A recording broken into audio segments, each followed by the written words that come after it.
तो चलिए आज चलते हैं भैरवपुर नाम के एक वीरान से गांव में और पड़ताल करते हैं एक ऐसे रहस्य की जो जुड़ा है सिर्फ कदमों की एक आवाज से। एक ऐसी आवाज जिसे गांव वाले बस आहट कहते थे।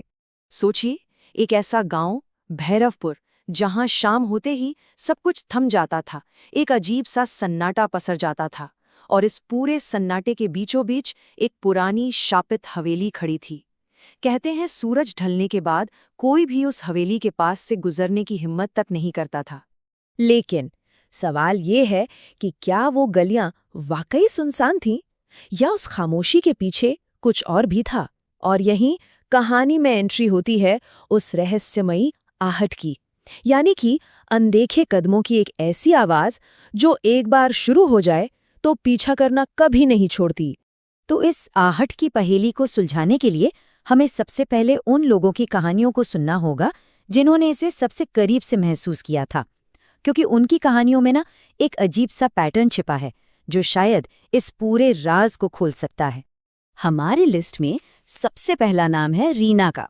रीना शहर से गांव घूमने आई थी और इन भूत प्रेत की बातों पर भाई बिल्कुल यकीन नहीं करती थी। तो बस दोस्तों के उकसाने पर रीना वो पहली इंसान बनी जिसने अकेले उस शापित हवेली में कदम रखने की हिम्मत की।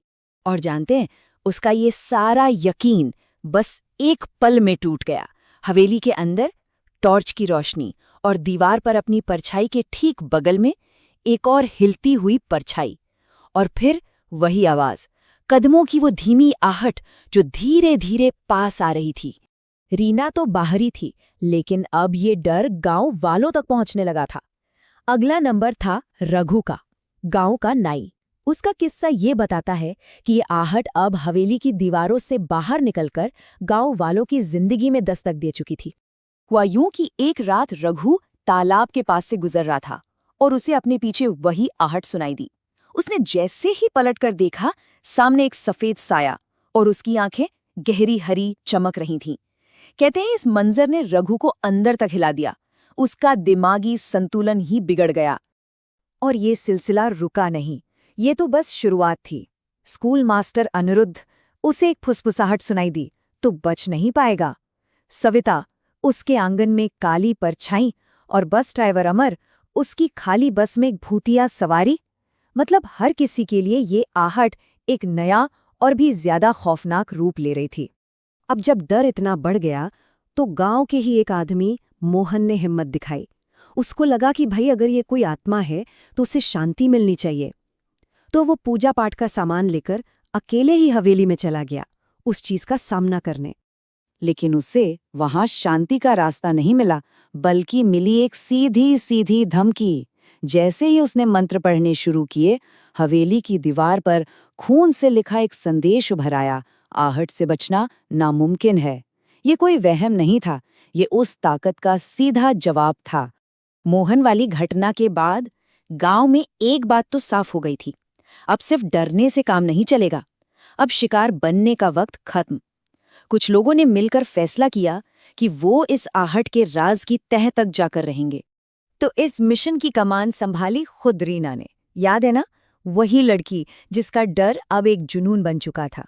उसने अपने साथ लिया अनिरुद्ध को, जो स्कूल मास्टर थे, और फिर टीम में शामिल हुए डीसीपी अरविंद, एक पक्के पुलिस वाले जिन्हें इन बातों पर बिल्कुल यकीन नहीं था। खैर, जब तक हवेली में उन्हें भी वो आहट सुनाई नहीं दी। तो अब इन तीनों की एक ही मंजिल थी, हवेली का वो अंधेरा सील बंद तहखाना, एक ऐसी जगह जहां आज तक कोई नहीं गया था। उन्हें पूरा यकीन था कि इस आहट का सारा राज उसी तहखाने के अंधेरे में कहीं दफन है। लेकिन तहखाने में उतरने के बाद उन्हें कोई भूत या राक्षस नहीं मिला। जो मिला वो था एक सदी पुराने दर्द का सच, एक ऐसी कहानी जो उस हवेली की नींव में दफन थी। तहखाने के एक कोने से एक धुंधला सा साया उभरा और पहली बार उस आवाज को एक नाम मिला। उसने कहा, मैं ललिता हूं, इस हवेली की मालकिन। यानी इतने सालों से जो आहट सबको डरा रही थी, उसका चेहरा अब सामने था। और फिर ललिता ने अपनी पूरी कहानी सुनाई। 100 साल पहले उसी के पति ने दौलत के लालच में उसे इसी तहखाने में जिंदा दफन कर दिया था। सोचिए, दशकों तक उसकी चीखें और बचने के लिए उसके कदमों की वो बेचैन आवाज उसी तहखाने में गूंजती रही। और वही आवाज, वही आहट धीरे धीरे एक श्राप बन गई। लेकिन यहाँ कहानी में एक और मोड़ था। सच जानने से मसला सुलझा नहीं, बल्कि और उलझ गया। ललिता ने उन्हें चेतावनी दी, मेरा श्राप कभी खत्म नहीं होगा, और जो भी इस सच को जान लेगा वो भी इस आहट से कभी बच नहीं पाएगा। मतलब अब ये तीनों भी उस श्राप का हिस्सा बन चुके थे। ये सुनने के बाद तो वो टीम किसी तरह अपनी जान बचाकर वहां से भागी। अब वे समझ चुके थे कि जब तक ललिता के आत्मा को शांति नहीं मिलती, ये आहट उनका पीछा नहीं छोड़ेगी। तो इस कहानी को हमेशा के लिए खत्म करने के लिए उन्होंने एक आखिरी और बहुत बड़ा कदम उठाने का फैसला किया। और समाधान बिल्कुल सीधा लग रहा था, हवेली को जला दो। आइडिया ये था कि अगर हवेली जलेगी तो शायद तहखाने में दफन ललिता के शरीर का भी दाह संस्कार हो जाएगा और उसकी आत्मा को मुक्ति मिल जाएगी। और फिर ऐसा ही किया गया।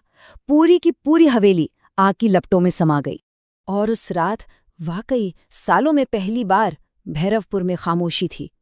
कोई आहट नहीं, कोई डर नहीं। गांव वालों ने चैन की सांस ली। लेकिन क्या कहानी सच में यहीं खत्म हो गई थी? क्या वो आहट चली गई थी?